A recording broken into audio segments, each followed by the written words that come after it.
Alors voilà un clip féministe sur le harcèlement de rue.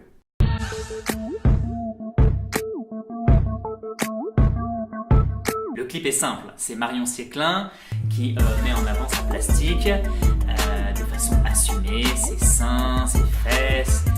Voilà, elle montre tout ce qu'elle a. Certaines mauvaises langues diront qu'elle s'objectise un petit peu. Puis, on voit l'homme. L'homme excité, surexcité par ce corps de femme bombe sexuelle qu'il vient de voir. Et le gars, ce héros, réussit à ne pas lui adresser la parole. Tu vois, c'est facile, j'ai même pas forcé. Je me suis juste dit qu'il fallait pas déranger. Donc, si je comprends bien, si je résume le message, ce qui est dénoncé ici, c'est pas le fait que la femme soit un objet bombe sexuelle, ni que l'homme soit excité ou surexcité par son imaginaire. Non, peu importe la perversion de l'homme, peu importe l'objectisation de la femme. Tout ce qui compte, c'est que chacun puisse faire tout ce qu'il veut, où il veut, quand il veut, sans emmerder l'autre.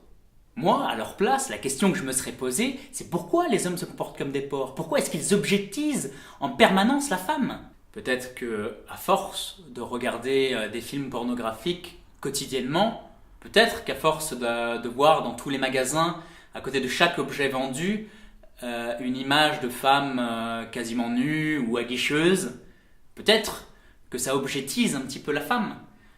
Est-ce que j'ai besoin de montrer la perversité qu'il y a dans les films porno pour expliquer le lien entre l'homme qui devient de plus en plus primaire et de plus en plus cochon-porc en regardant ces films quotidiennement?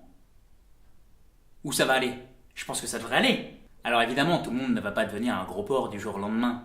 Mais ça se fait petit à petit. À force de regarder des images dégradantes de la femme, l'homme se dégrade lui-même et devient un primaire.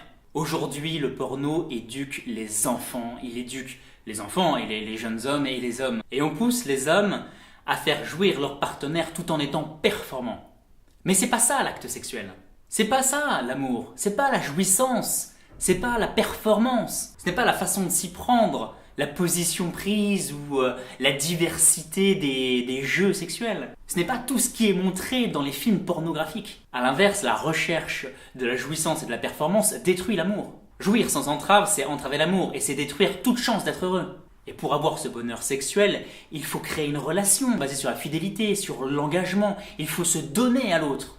Et de surcroît, il y aura la performance et la jouissance qui viendra après, qui viendra par-dessus. Car deux êtres qui s'aiment et qui s'épanouissent sexuellement progressent ensemble. Lorsque leur objectif est d'élever l'autre, objectif transcendant, qui rend l'autre et soi-même meilleur.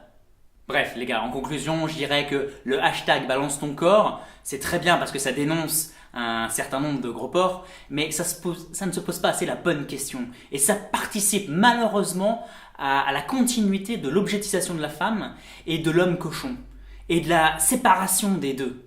Alors que si on voulait vraiment faire progresser la société, si on voulait vraiment arrêter le harcèlement sexuel, on ferait de l'homme un vrai homme masculin qui défend la femme féminine et belle.